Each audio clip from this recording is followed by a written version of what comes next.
Hello दोस्तों, कैसे हैं आप सब। आशा है कि आप सभी स्वस्थ और मस्त होंगे। तो आपने थंबनेल देख करके समझ ही गए होंगे कि आज जो हम बात करेंगे हिस्ट्री का महातांडव यानी कि सिंधु घाटी सभ्यता को हम पूरा पढ़ा दिए। तो ये पढ़ाने के साथ साथ उसका रिवीजन भी हो जाए, तो आज उसका रिवीजन हम पूरा करवाने वाले हैं। इस का नाम है, इस सीरीज का नाम है हिस्ट्री का इतिहास का महातांडव।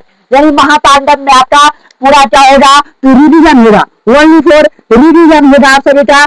तो आप सभी इसमें नोट्स भी लेकर के बैठ सकते हैं। नोट्स बनाने का प्रयास कीजिएगा आप लोग मेरे साथ। यह नोट्स जिसका नहीं बना हुआ नोट्स बनाने का प्रयास कीजिए, जिसका बन गया है जो पॉइंट छूटा होगा पॉइंट को लिखने का मेरे साथ प्रयास आप सभी कीजिएगा। तो चलिए इतिहास की महातांडव क्लास को बिना किसी देरी का स्टार्ट करते हैं। ओनली फॉर कुछ ही सेकेंडों में चलिए इसको अब याद करते हैं।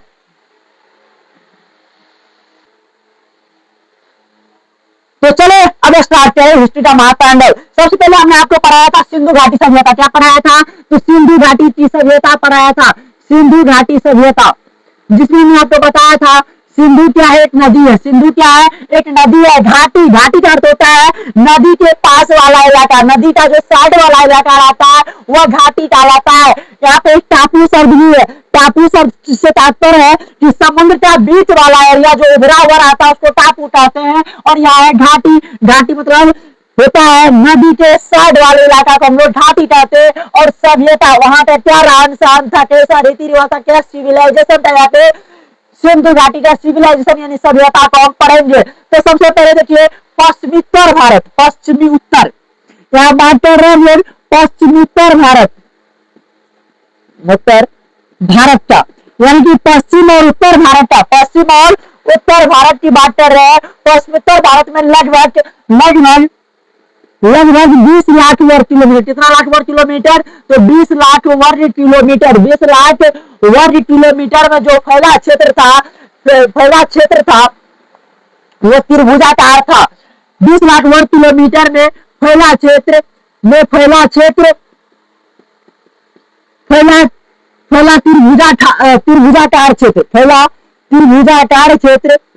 त्रिभुजाकार क्षेत्र था। समझ गए। ये जो सिंधु घाटी सभ्यता था पश्चिमोत्तर भारत यानी पश्चिम और उत्तर भारत के पश्चिम और उत्तर वाला हिस्सा में लगभग 20 लाख वर्ग किलोमीटर में ये जो क्षेत्र था त्रिभुजाकार था, यानी कि इस आकार का था क्षेत्र। ये त्रिभुजाकार क्षेत्र था। यहाँ से एक क्वेश्चन आपसे जो बनता है आप सभी बताइएगा, क्वेश्चन का जवाब देने का प्रयास कीजिए। साथ ही साथ सिंधु घाटी सभ्यता, सिंधु घाटी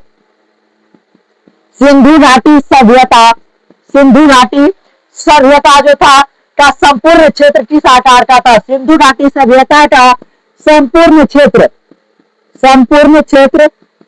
किस आकार का था, ये क्वेश्चन पूछा गया है। किस आकार का था ये क्वेश्चन बाबू पूछा गया है, न जाने कितने एग्जाम में पूछा गया है। आप सभी बताएंगे। इसका ऑप्शन देते हैं वर्गाकार, ऑप्शन ए वर्गाकार, आयताकार, तीन नंबर क्वेश्चन त्रिभुजाकार या फिर वृत्ताकार। आप सभी इसका जवाब दीजिएगा कि सिंधु घाटी सभ्यता का संपूर्ण क्षेत्र किस आकार का था। सिंधु घाटी सभ्यता का जो संपूर्ण क्षेत्र था वो किस आकार का था।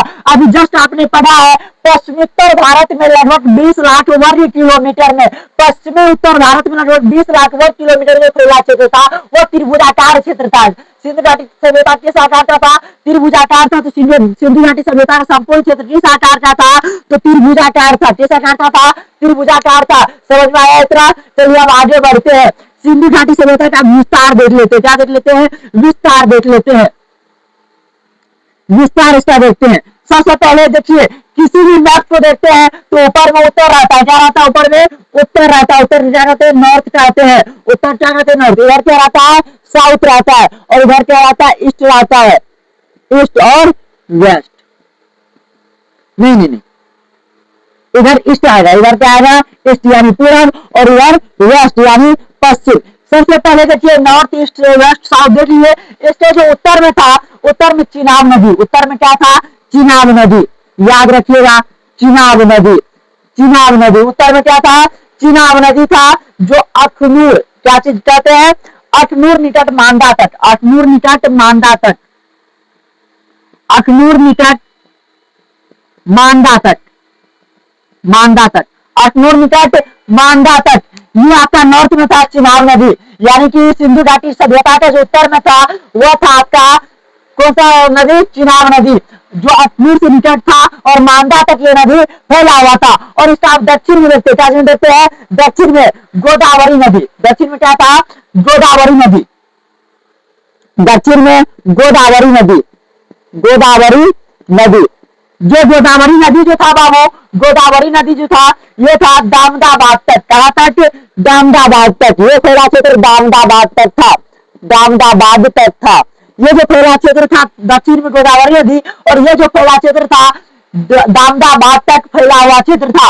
अब इसका पूरब में देखते हैं, क्या देखते हैं, पूरब में देखते हैं, पूरब में था आपका हिंडन नदी, पूरब में क्या था, हिंडन नदी, हिंडन नदी, हिंडन नदी था इसका पूरब में आपका हिंडन नदी था, जो आलमगीर तक फैला था, कहां तक फैला था, आलमगीर तक फैला था, हिंडन नदी कहां तक फैला था, आलमगीर तक ये नदी फैला हुआ था। ये था पूरब में आपका हिंडन नदी जो आलमगीर तक फैला था, नॉर्थ में था चिनाब नदी जो अखनूर निकट मांडा तक फैला था, दक्षिण में था गोदावरी नदी जो दामदाबाद तक फैला हुआ था। इतना समझ में आया। और बचा पूर्व की बात, पश्चिम की बात, तो पश्चिम में था दासक नदी जो सुत कांगोडोर तक फैला था।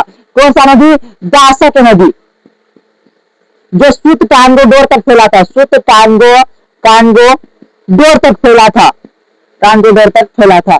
समझ में इतना। देखिए इसके नॉर्थ में था चिनाब नदी जो अखनूर निकट मांडा तक फैला हुआ था, और इसके पूरब में था हिंडन नदी जो आलमगीर तक फैला था। इसके साउथ यानी कि दक्षिण में था गोदावरी नदी जो दामदाबाद तक फैला हुआ था, और इसके पश्चिम में था दासक नदी जो कि सुतकांगोदर तक फैला हुआ था। इतना में किसी को दिक्कत नहीं, दिक्कत तो आगे बढ़े हम। अब आपसे बेटा बताइए, आगे बढ़े।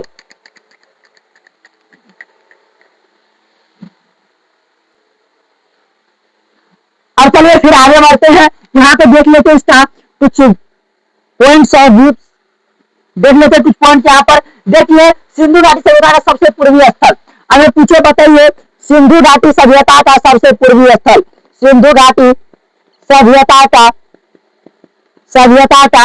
सबसे पूर्वी स्थल, तो बताइए तो सबसे पूर्वी स्थल। तो सर अभी हम जस्ट आपको बताए हैं सिंधु घाटी सभ्यता का सबसे पूर्वी स्थल आलमगीर है। क्या है, आलमगीर है। पूर्वी स्थल क्या है, तो आलमगीर है, आलमगीर, आलमगीर कहां पर है आलमगीर, तो उत्तर प्रदेश यूपी में है। बाबा बुलडोजर का प्रदेश उत्तर प्रदेश यूपी में है आलमगीर, जो कि सिंधु घाटी सभ्यता का सबसे पूर्वी क्षेत्र माना जाता है। अगला क्वेश्चन, सिंधु घाटी सभ्यता का सबसे पश्चिमी क्षेत्र, सबसे पश्चिमी क्षेत्र, सबसे पश्चिमी क्षेत्र। इसका सबसे पश्चिमी क्षेत्र को अगर आप देखिएगा तो सबसे पश्चिमी क्षेत्र है, पश्चिमी क्षेत्र अभी आपने पढ़ा सुत कांगोडोर। क्या है, सुत कांगोडोर। इसका पश्चिमी क्षेत्र क्या है, तो सुत कांगोडोर है, जो कि बलूचिस्तान में है। कहां पर है, तो बलूचिस्तान में है, बलूचिस्तान में है। आगे फिर बढ़िएगा तो सबसे पश्चिमी क्षेत्र सुत कांगोडोर हो गया।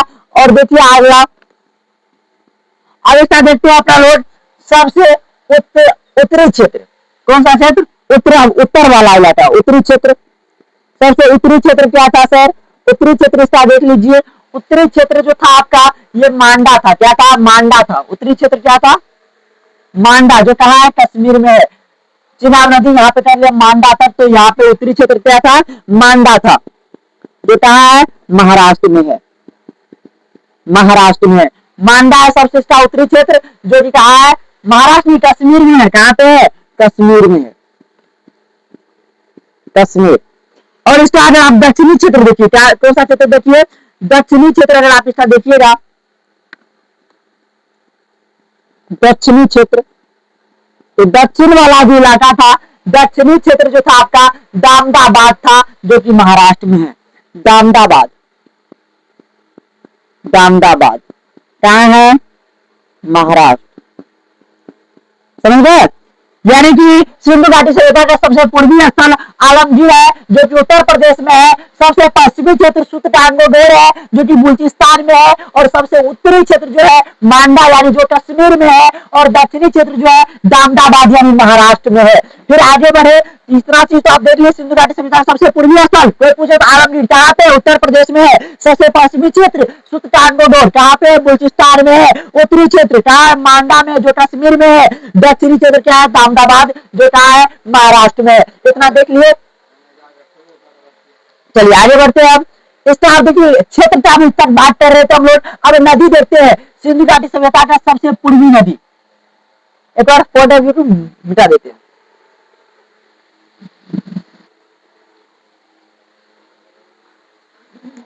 तो चलिए अब देखते हैं सिंधु घाटी सभ्यता का सबसे पूर्वी नदी। सिंधु घाटी सभ्यता का सबसे पूर्वी नदी, सिंधु घाटी सभ्यता का सबसे पूर्वी नदी, सबसे पूर्वी नदी यानी कि सबसे पूर्व में कौन सा नदी स्थित था। सिंधु घाटी सभ्यता का सबसे पूर्व में कौन सा नदी स्थित था, प्लीज कमेंट कीजिएगा। कमेंट कौन सा नदी था, अभी जस्ट बताया है कौन सा नदी था, तो हिडन नदी था। कौन सा नदी था, हिडन नदी था, हिडन नदी था सबसे पूर्वी नदी, हिडन नदी। अब आखिर बढ़े तो सिंधु घाटी सभ्यता का सबसे पश्चिमी नदी, सिंधु घाटी सभ्यता का सबसे पश्चिमी नदी, सभ्यता का सबसे पश्चिमी नदी कौन सा था, पश्चिमी नदी।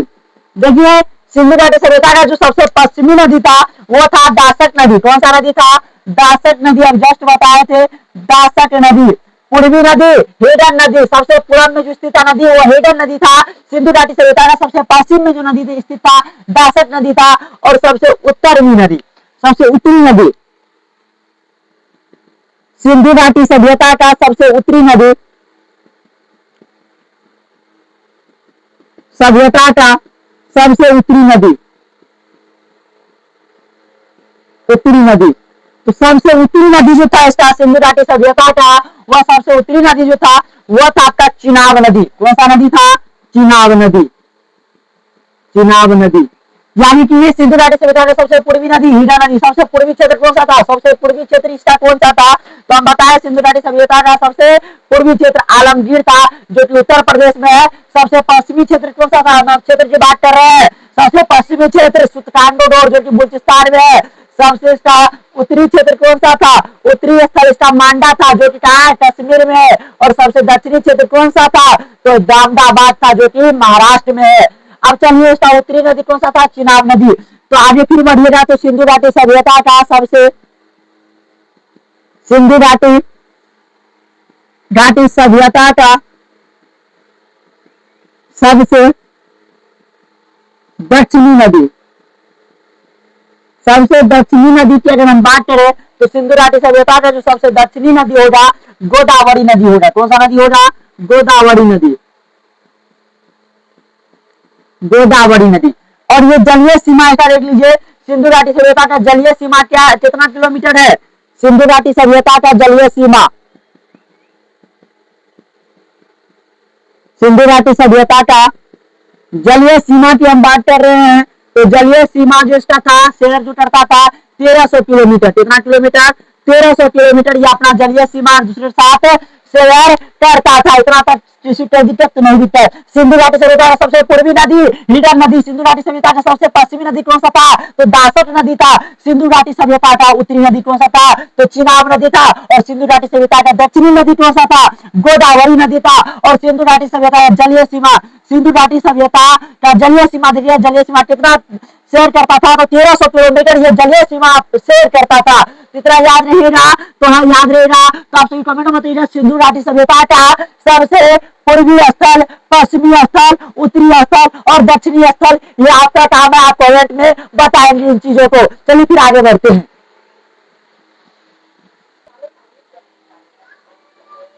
तो चलिए फिर आगे बढ़ते हैं। सिंधु घाटी सभ्यता का पूर्वी और पश्चिमी क्षेत्र का विस्तार। सिंधु घाटी सभ्यता का, सिंधु घाटी सभ्यता का पूर्वी और पूर्वी तथा पश्चिमी क्षेत्र का विस्तार, पश्चिमी क्षेत्र का विस्तार तो अब देखते हैं। पूर्वी और पश्चिमी क्षेत्र का विस्तार जो था 1600 किलोमीटर था। कितना किलोमीटर? तो 1600 किलोमीटर। कितना किलोमीटर था? तो 1600 किलोमीटर। सिंधु घाटी सभ्यता का पूर्वी तथा पश्चिमी क्षेत्र का विस्तार 1600 किलोमीटर था। समझ गए? सिंधु घाटी सभ्यता का पूर्वी तथा पश्चिमी क्षेत्र का विस्तार कितना था? तो 1600 किलोमीटर था। आगे फिर बढ़िए। सिंधु घाटी सभ्यता का, सिंधु घाटी सभ्यता का उत्तरी और दक्षिणी विस्तार, उत्तरी और दक्षिणी विस्तार, उत्तरी तथा दक्षिणी विस्तार। इसका उत्तरी और दक्षिणी विस्तार की अगर हम बात करें तो 1400 किलोमीटर था। कितना किलोमीटर था? तो 1400 किलोमीटर था। समझे? सिंधु घाटी सभ्यता का उत्तरी तथा दक्षिणी विस्तार कितना था? 1400 किलोमीटर। सिंधु घाटी सभ्यता का पूर्वी तथा पश्चिमी क्षेत्र का विस्तार कितना था? 1600 किलोमीटर। अब सिंधु घाटी सभ्यता का कुल क्षेत्रफल, सिंधु घाटी सभ्यता का कुल क्षेत्रफल देख लेते हैं। यहाँ का क्षेत्रफल देख लेते हैं। तो सिंधु घाटी सभ्यता का क्षेत्रफल कितना था? आपको तो पता है, लगभग 20 लाख वर्ग किलोमीटर। लगभग लगा दीजिएगा, लगभग, ये क्योंकि एनसीईआरटी के हिसाब से बोल रहे हैं, लगभग 20 लाख वर्ग किलोमीटर। देखिए वैसे 22 लाख वर्ग किलोमीटर माना जाता है, लेकिन एनसीईआरटी किताब को जब हमने पढ़ा तो वहां पे दिया हुआ था कि सिंधु घाटी सभ्यता का जो क्षेत्रफल है वो लगभग 20 लाख वर्ग किलोमीटर है। वैसे तो 22 लाख वर्ग किलोमीटर दर्शाया गया है बहुत सारे किताब में। समझ? आगे बढ़े। अब सिंधु घाटी सभ्यता का सबसे पहला स्थल कौन सा खोजा गया था? इस सभ्यता का सबसे पहला स्थल, सबसे पहला स्थल जो खोजा गया था कौन सा था? सबसे पहला स्थल कमेंट में बताएंगे कौन सा था पहला स्थल? बताइए। सिंधु घाटी सभ्यता का सबसे पहला स्थल हड़प्पा। कौन सा स्थल था? हड़प्पा था। कौन सा स्थल था? हड़प्पा था। हड़प्पा कहाँ पे है? हड़प्पा जो है वो कहाँ पे है सर? तो पाकिस्तान में है। कहाँ पर है? पाकिस्तान में है हड़प्पा। समझे? सिंधु घाटी सभ्यता का सबसे पहला जो स्थल खोजा गया था हड़प्पा खोजा गया था। हड़प्पा कहाँ पे है? पाकिस्तान में है। सिंधु घाटी सभ्यता का सबसे पूर्वी नदी कौन सा है? हिडन नदी। सिंधु घाटी सभ्यता का सबसे पश्चिमी नदी दासक नदी। सिंधु घाटी सभ्यता का उत्तरी नदी चिनाब नदी। सिंधु घाटी सभ्यता का दक्षिणी नदी कौन सा है? गोदावरी नदी। और सिंधु घाटी सभ्यता का जलीय सीमा जो शेयर करता है कितना किलोमीटर? 1300 किलोमीटर। सिंधु घाटी सभ्यता का पूर्वी तथा पश्चिमी क्षेत्र का विस्तार कितना है? 1600 किलोमीटर है। उसमें सिंधु घाटी सभ्यता का उत्तरी तथा दक्षिणी क्षेत्र का विस्तार कितना है? 1400 किलोमीटर है। और इसका क्षेत्रफल लगभग 20 लाख वर्ग किलोमीटर है। और सिंधु घाटी सभ्यता का अगर हम बात करें सबसे पूर्वी स्थल कौन सा है? इस कमेंट में आपको बताना है, क्योंकि हमने अभी बताया है जस्ट थोड़ा देर पहले। चलिए अब खोज एवं उत्खनन के बारे में आप जान लेते हैं और इसको क्लीन कर लेते हैं।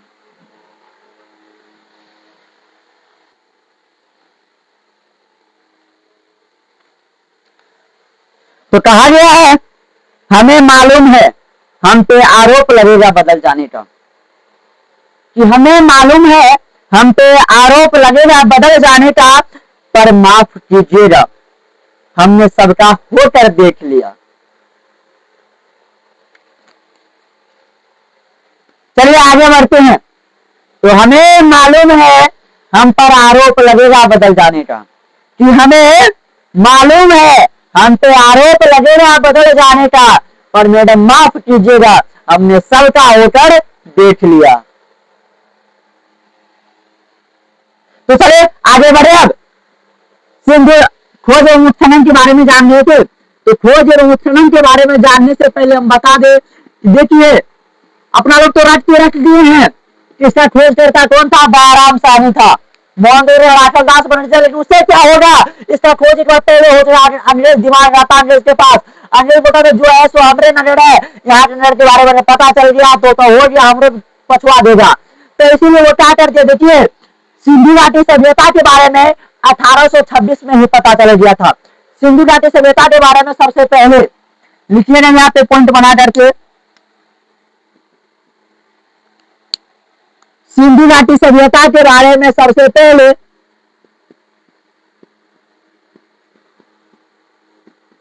सभ्यता के बारे में सबसे पहले 1826 में, कब? 1826 में सिंधु घाटी सभ्यता के बारे में सबसे पहले कब? तो 1826 में। 26 में चार्ल्स मेसन नामक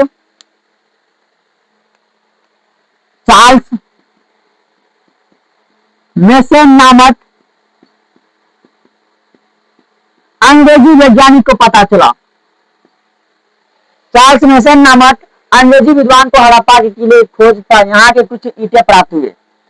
अंग्रेजी चार्ल्स मेसन नामक अंग्रेजी विद्वान को यहाँ के कुछ ईंटें प्राप्त हुए। देखिए सिंधु घाटी सभ्यता के बारे में सबसे पहले 1826 में, कब? 1826 में चार्ल्स मेसन नामक अंग्रेजी विद्वान को यहाँ के कुछ ईंटें प्राप्त हुए। लेकिन ये चार्ल्स मेसन जो था इस बात को दबा दिया, बोला नहीं ऐसा कोनो बात नहीं, क्योंकि इसे पता तो ये जो सभ्यता है बहुत पुराना सभ्यता है, और इनके बारे में सबको पता चल गया ना, तो हो गया, बोले सबसे बढ़कर हमारे देश इसको भी लूट चले जाएगा। इसीलिए चार्ल्स मेसन इस बात को दबा दिया और इस बात के बारे में किसी ने बताया, इसका खोज वहां पे नहीं हुआ। फिर 1853 से 1856 के बीच की बात है। 1853 से 1856 1853 से 1856 तक 56 के बीच क्या हो रहा था? रेलवे लाइन बिछाया जा रहा था। क्या हो रहा था? अलेक्जेंडर टर्नर के नेतृत्व में कराची से लाहौर तक 1853 से 1856 तक रेलवे लाइन बिछाया जा रहा था कराची से लाहौर तक। कराची से लाहौर तक 1853 से 1856 तक रेलवे लाइन बिछाया जा रहा था कराची से लाहौर तक। उस दौरान भी ईंटें प्राप्त हुए। उस दौरान भी लाहौर के बाद एक रेलवे लाइन विकास किया जा रहा था। इस समय ब्रिटेन के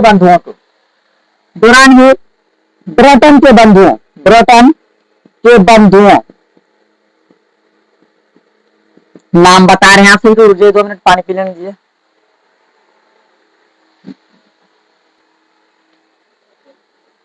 तो चले आगे बढ़े।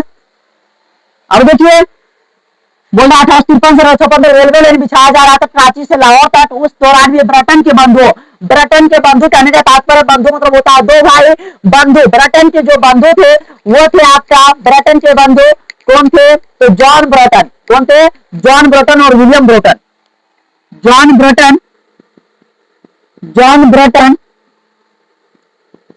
ब्रिटन तथा विलियम ब्रिटन ये दोनों भाई को दौरान में ब्रिटन बंधु और जॉन ब्रिटन और विलियम ब्रिटन यानी कि 2 भाई 2 का जब समूह होता है उसको बंधु कहा जाता है। क्या कहा जाता है? बंधु कहा जाता है। जॉन ब्रिटन और विलियम ब्रिटन को ईंट प्राप्त हुआ। जो प्राप्त हुआ लेकिन इस पर भी ध्यान नहीं दिया गया। इस पर भी क्या नहीं किया गया? ध्यान नहीं दिया गया। इस बात को भी पुनः दबा दिया गया। उस समय जो था यहाँ पर किसके नेतृत्व में ये जो रेलवे लाइन बिछाया जा रहा था, इसका नेतृत्व कर रहा था अलेक्जेंडर कनिंघम। नेतृत्व कौन कर रहा था? तो अलेक्जेंडर कनिंघम नेतृत्व कर रहा था। यानी कि ये रेलवे लाइन बिछाने का काम था जो नेतृत्व कर रहा था वो अलेक्जेंडर कनिंघम कर रहा था। उसी दौरान 1853 से 1856 में जो कराची से लाहौर तक रेलवे लाइन बिछाया जा रहा था, उस दौरान ब्रिटेन के 2 बंधु जॉन ब्रिटन और विलियम ब्रिटन को ईंट प्राप्त हुआ। लेकिन फिर पुनः इस पर ध्यान नहीं दिया गया, इस बात को दबा दिया गया। इसीलिए सिंधु घाटी सभ्यता के बारे में तब पर भी पता नहीं चला। सिंधु घाटी सभ्यता के बारे में पता चल जाता उसी समय जब अंग्रेज चार्ल्स मेसन जो यहाँ पर 1826 में चार्ल्स मेसन को यहाँ पर ईंट प्राप्त हुआ तो ही पता चले जाता। लेकिन पता नहीं चला। तो अंग्रेज को सामान ढोना था यहाँ से भारत से अपने देश, उसमें पाकिस्तान, जो अन्य देश थे पाकिस्तान और भारत का बंटवारा कब हुआ? जब हमारा देश आजाद हुआ तो बंटवारा हुआ, लेकिन उस समय जो था भारत और पाकिस्तान एक साथ ही थे। तो कभी मिला देते हैं, भूल जाएंगे पूरा बिहार पाकिस्तान में का। चलो 18 रेलवे लाइन जो बिछाया जा रहा था वो दौरान प्राप्त हुआ था, पुनः दबा दिया गया। तो बात ये पलट जाता है 1921 में। कब? अब 1921 की ओर हम बढ़ते हैं, 1921 की ओर। देखिए 1921 में क्या होता है, क्या होता है, कुछ कुछ होता है, पहले बोर्ड मिटाने दीजिए।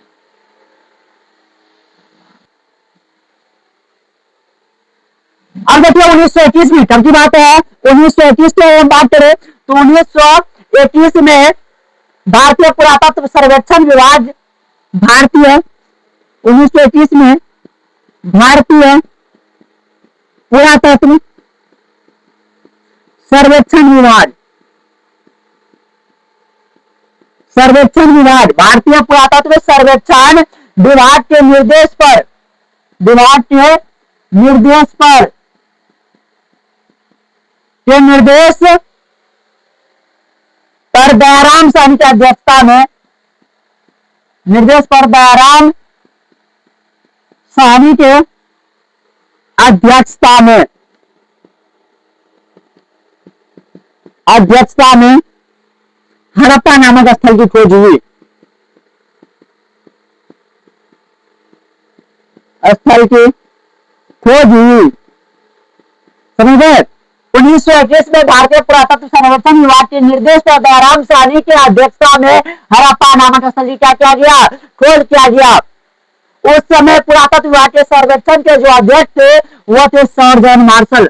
अध्यक्ष कौन थे? भारतीय पुरातत्व सर्वेक्षण के अध्यक्ष,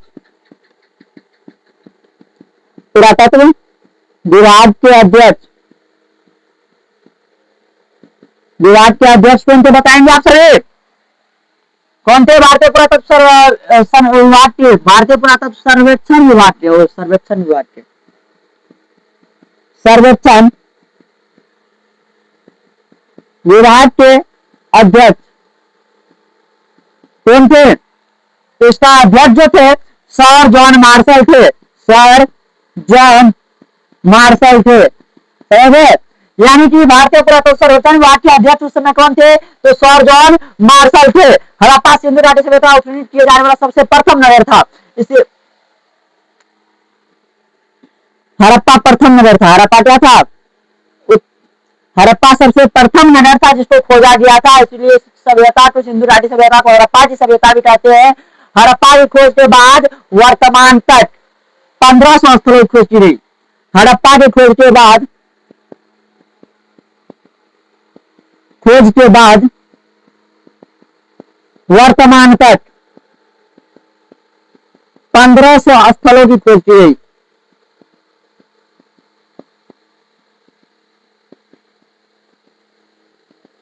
हड़प्पा का खोज होने के बाद वर्तमान तक जो खोजा गया वो 1500 स्थल को खोजा गया है। वर्तमान में भी यह कार्य जारी है, वर्तमान समय में भी यह कार्य जारी है, वर्तमान में भी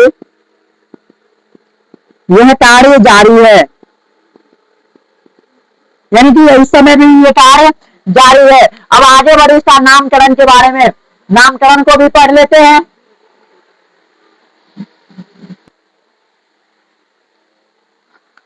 अब देखिए यहाँ का नामकरण के बारे में पढ़ लेते हैं, नामकरण के बारे में पढ़ लेते हैं। सबसे पहले हड़प्पा सभ्यता,